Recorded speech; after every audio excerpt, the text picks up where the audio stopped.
వాడి తరపున మేము క్షమాపణ చెప్తున్నాం ఏజే గారు. వాడెప్పుడు ఇలా మాట్లాడడం మేము చూడలేదు. పర్వాలేదు పెద్దవారు, మీరు క్షమాపణ చెప్పటం ఏంటి? విష్ణుతో చెప్పండి పద్ధతి కొంచెం మార్చుకోమని. లేదు లేదు, ఇక ముందు ఇలాంటివి జరగకుండా నేను చూసుకుంటాను. మీరేమీ మనసులో పెట్టుకోవద్దు. మేము బయలుదేరుతాం. వస్తామమ్మా.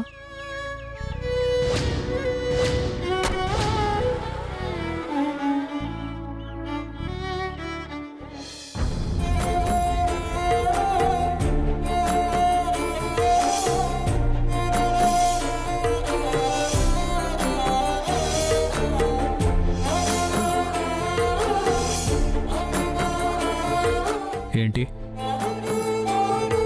థ్యాంక్స్. ఎందుకు? నన్ను నమ్మినందుకు. అసలు నాకేం సంబంధం లేని విషయంలో నన్ను నిందిస్తుంటే మీరు దేవుడిలో వచ్చి సేవ్ చేశారు.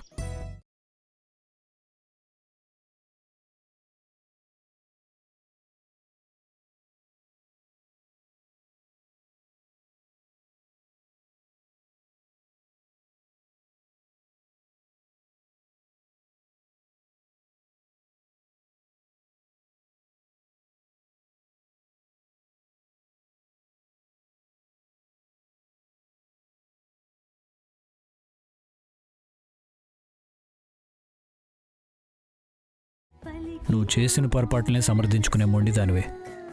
చేయని పొరపాట్లకి ఎందుకు భయపడతావు? ఇలాంటి టెన్షన్స్ పెళ్ళయ్యేలోపు ఎన్నో వస్తూ ఉంటాయి, పోతూ ఉంటాయి. వాటన్నిటికీ భయపడకూడదు. మనం కన్యాదానం చేస్తున్నాం, ఆత్మాభిమానం దానం చేయట్లేదు. అది గుర్తుపెట్టుకో. పద.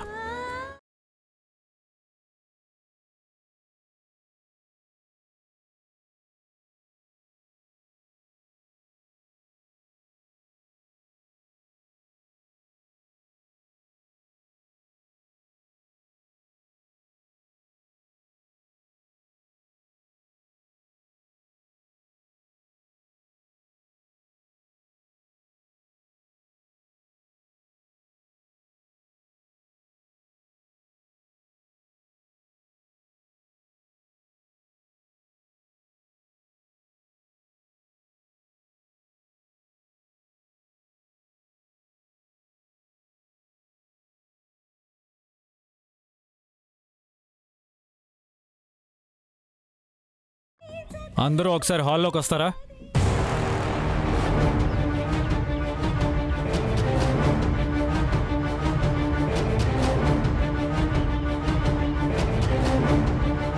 మీ అందరికీ నేను విషయం స్పష్టంగా చెప్పాలనుకుంటున్నాను. అంజలి పెళ్లి మన ఇంట్లో జరుగుతుందని ఎవరో పరాయి వాళ్ళ ఇంటి పెళ్లికి వచ్చినట్టు వస్తున్నారు. ఎప్పుడైతే నేను కన్యాదానం చేయడానికి ఒప్పుకున్నానో ఆ రోజు అంజలి నా కూతురుతో సమానమైంది.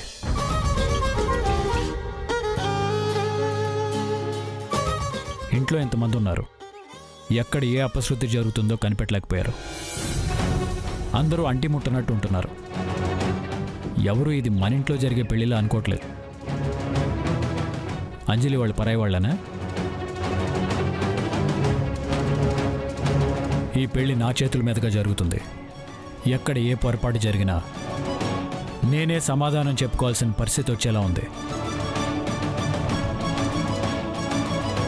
అంజలి అత్తవారింట్లో అడుగు పెట్టేదాకా అంతా సవ్యంగా జరగాలి. అర్థమైందా?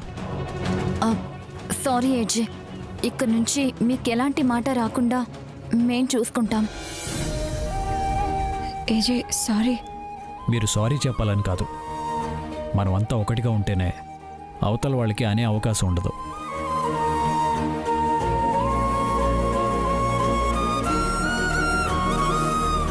మీరేంటి పరాయి వాళ్ళలా ఉంటున్నారు? ఇది మీ ఇల్లే అనుకోండి. ఏం కావాలన్నా మొహాట పడకుండా అడగండి.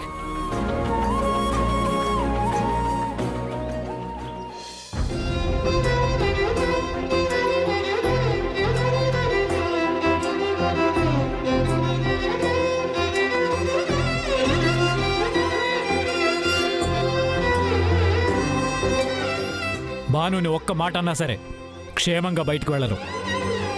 భాను ఇన్నోసెంట్. ఈ విషయంలో నేను 100% నమ్ముతున్నాను. ఆ దేవయాని ఎంత పని చేసిందక్కా? మనం భానుని టార్గెట్ చేసి ఆ మంగళసూత్రం తీసి దాచిపెట్టాం. అది దేవయాని చూసి ఇలా వాడుకుంటుందని మనం ఊహించామా? నిజంగా దేవయాని దగ్గర అడ్డంగా బుక్ అయిపోయానక్కా. ఇందాక ఏజే కోపం చూస్తే భయంతో వణికిపోయాను. అసలు మనల్ని పావులుగా వాడుకొని ఆ దేవయాని ఏం సాధించాలని చూస్తుంది? భాను మీద కోపమా, అంజలి మీద కోపమా, ఏజే మీద కోపమా? ఇదంతా చూస్తుంటే దేవయాని ఈ పెళ్లి జరగనిచ్చేలా లేదక్కా.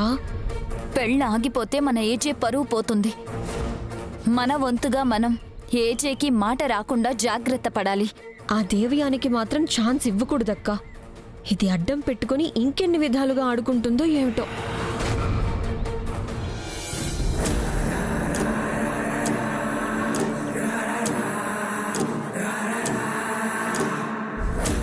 ఏం చేసినా ఏజే బెదరడం లేదు.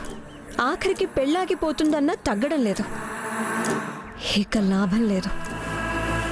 ఈ పెళ్లి ఆగిపోయేలా చేసి ఏజేకి అతని ఫ్యామిలీకి తలవంపులు తీసుకురావాలి. అది జరగాలి అంటే అంజలి బద్రిల వ్యవహారం బయటపెట్టి విష్ణుని, మావయ్యని, అత్తయ్యని రెచ్చగొట్టాలి.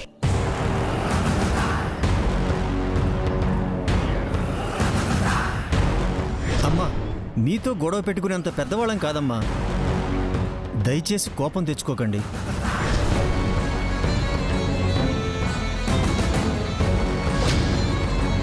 ఆయన ఏజిని చూస్తేనే చాలు పళ్ళన్నీ బయటపెట్టి సేవకుడిలా సరెండర్ అయిపోతాడు.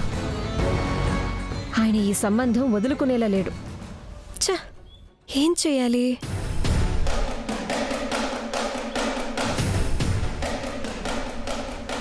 అవును, ఆ పని చేస్తే తప్పకుండా ఈ పెళ్ళి ఆగిపోతుంది.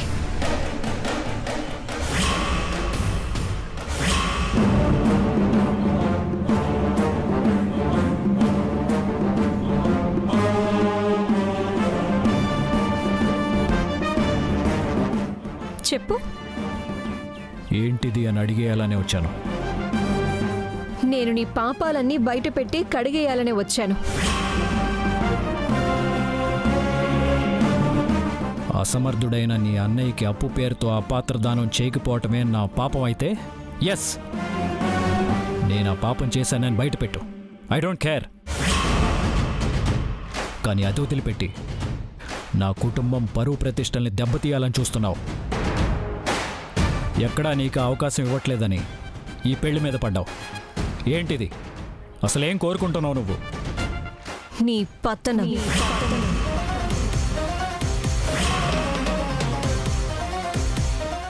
నా పతనానికి ఈ పెళ్లి ఆగిపోవడానికి సంబంధం ఏంటి? నీ ప్రతీకారానికి అమాయకురాలైన అంజలికి సంబంధం ఏంటి? నీతో బంధుత్వం ఉన్న వాళ్ళందరికీ నేనేంటో తెలియజెప్పాలనుకుంటున్నాను.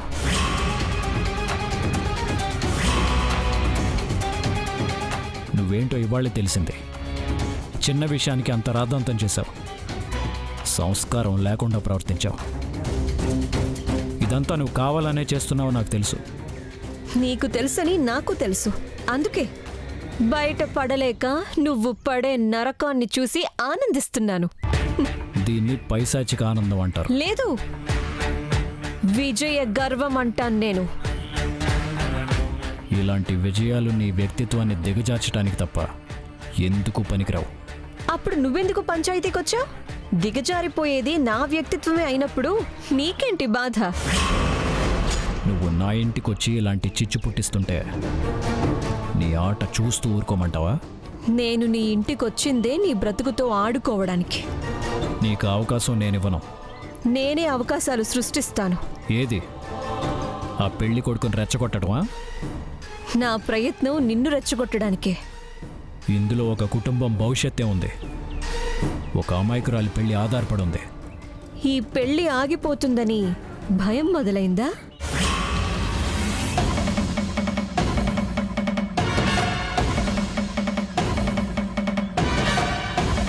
ఈ పెళ్లి ఆపేస్తానన్నది నేను. నాకెందుకు భయం? ఇంతదాకా వచ్చాక తెగదెంపులు చేసుకోలేడని, దిగొచ్చి నీ కాళ్ల బేరానికి వస్తానని నువ్వు కలలు కనుకో. అంజలికి ఇంకో ఘనమైన సంబంధం చూసి ఇంకా వైభవంగా పెళ్లి చేయగలను. ఆ సత్తా నాకుంది, ఆ స్తోమత నాకుంది. నీకు చాలా సత్తా ఉంది. ఒక ఆడపిల్ల పెళ్లి ఆగిపోయేలా చేయగలవు, ఇంకో ఆడపిల్లకు ఘనంగా పెళ్లి చేయగలవు. ఆ పాపాన్ని కడిగేసుకోవడానికా ఈ పుణ్యం? నువ్వు సొసైటీలో పుణ్యకార్యాలు చేసేవాడిగా ప్రసిద్ధిగాంచాలని చూస్తున్నావు. అందుకే నీ ప్రతిష్టని దెబ్బతీయాలని వచ్చాను.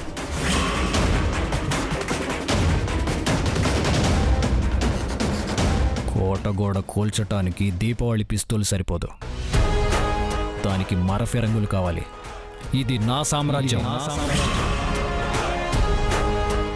మాటలు తోటల్లా సంధించినంత మాత్రాన ఆ తాటాకు చప్పుళ్ళకి నేను భయపడ్ను.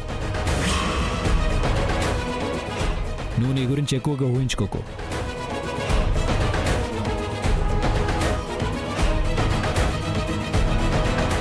నా టార్గెట్ వేరు, నా ప్రతీకార స్థాయి వేరు. నా పగలో ఉండే పదును వేరు. నేను సమయం కోసం చూస్తున్నాను, నీ ఆయువు పట్టు తెలుసుకుంటున్నాను.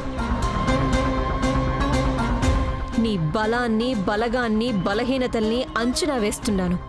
అప్పుడప్పుడు వెనకడుగు వేసినట్టు నీకు కనిపిస్తున్నా రెట్టించిన ఉగ్ర రూపంతో ముందుకు దూకడానికి అనేది నీకు తెలిసే రోజొస్తుంది మిస్టర్ అభినవ్ జాగర్లమూడి.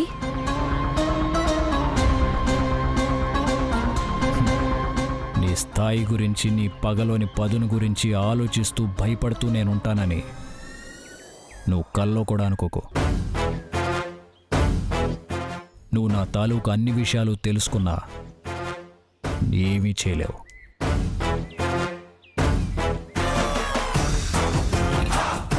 నీకు అన్యాయం జరిగింది నీ అన్న మూలంగా. అతన్ని సమర్థించిన వాళ్లే పతనమైపోతారు సమూలంగా. నీకు సాయం కావాలంటే చేస్తాను, బిజినెస్ పెట్టుకుంటానంటే అండగా ఉంటాను. అంతేకాని నీ పగకు, నా పతనానికి సంబంధం లేని అంజలి లాంటి వాళ్ళ జీవితాలతో ఆడుకుంటానంటే మాత్రం జీవితాంతం క్షమించను. నీ అంతు చూస్తాను.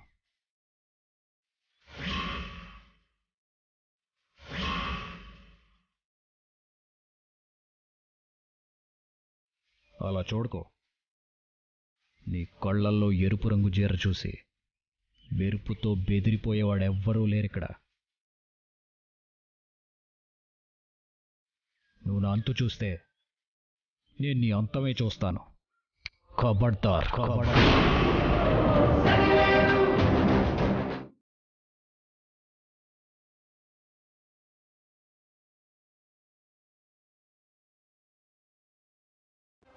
ఏజే ఇక్కడ.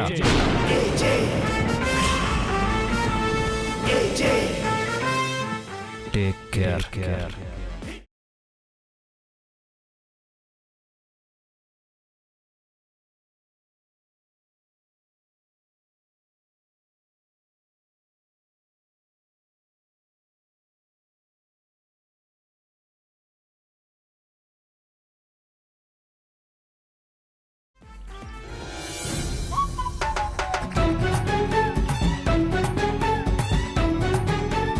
ఏంటి వంట పనులు చేస్తున్నావా?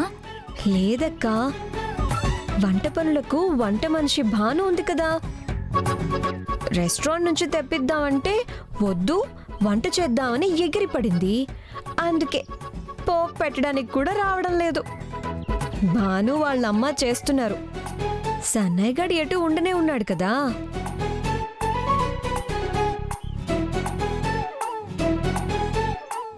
సరే అంజలిని పెళ్లి కూతుర్ని చేయాలి, రావెళ్దాం.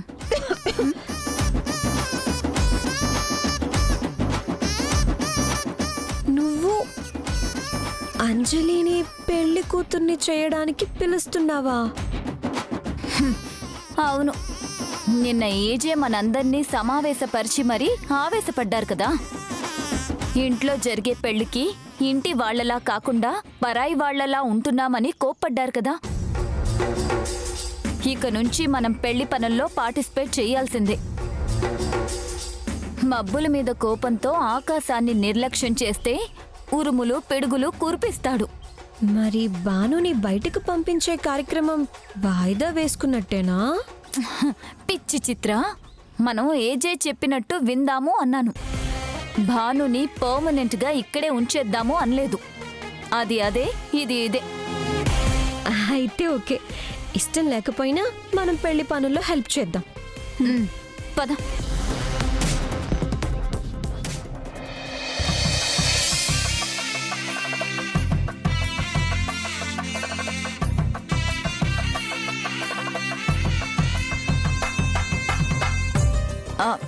భాను, నీకు ఈ పనులన్నీ అవసరమా? అక్కడ అంజలిని పెళ్లి కూతుర్ని చేస్తున్నారు. పద, త్వరగా రా. పద.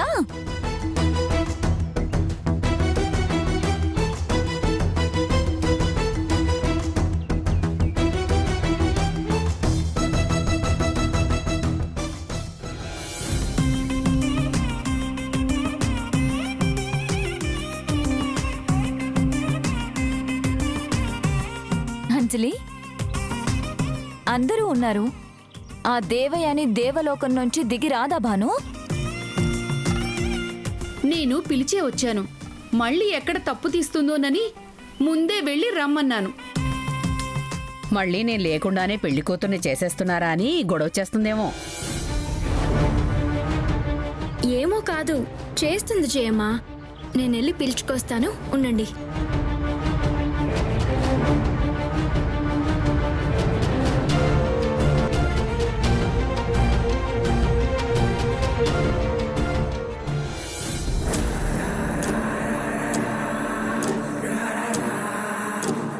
ఇక నుంచి ఇలాంటి చిన్న చిన్న సమస్యలు పుట్టించి తాత్కాలిక ఆనందాలు పొందకూడదు. చాలా స్ట్రాంగ్గా దెబ్బ కొట్టాలి, గట్టి పథకం వెయ్యాలి.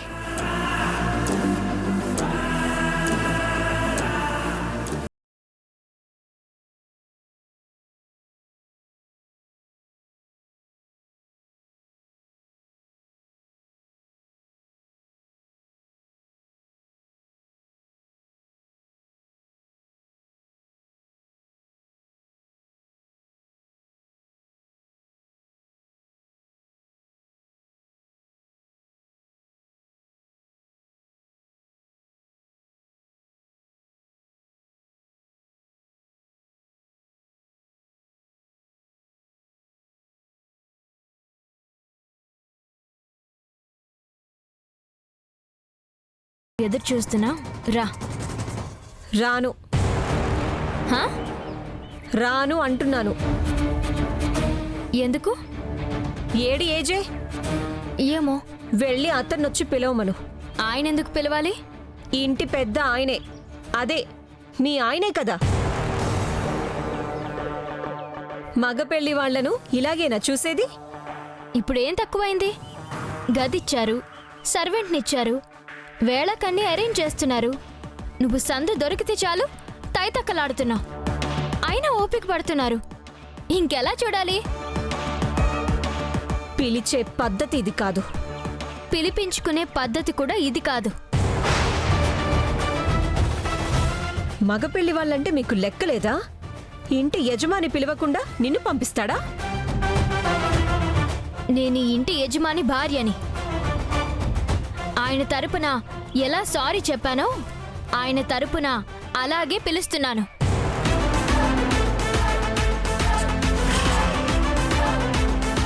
అలా చెప్పమని పంపించాడా? అసలు ఆయనకు తెలియనే తెలీదు.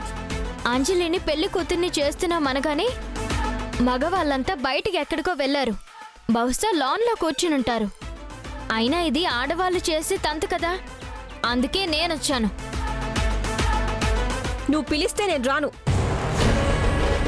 నేను మీ ఇంట్లో అతిథిగానే కాదు, మగ పెళ్లి వాళ్ల తరపున అజమాయిషి చేయడానికి కూడా ఉన్నాను. అలాంటి నన్ను పిలవకుండా అంత కేర్లెస్గా ఉంటాడా? అంటే నేను రాకపోయినా పర్వాలేదనేగా? చూస్తా. అక్కడికి రాకుండా ఎలా చూస్తావు? బాను, అనవసరంగా ఆర్గ్యూ చేయకు, వెళ్ళు. ఇదేమన్నా పోతు పేరంటవా మగవాళ్ళొచ్చి పిలవడానికి? సంతోషంగా అంజలిని పెళ్లి కూతుర్ని చేస్తున్నావు. నువ్విక్కడ మొహం మార్చుకుని కూర్చోవడం కరెక్ట్ కాదు.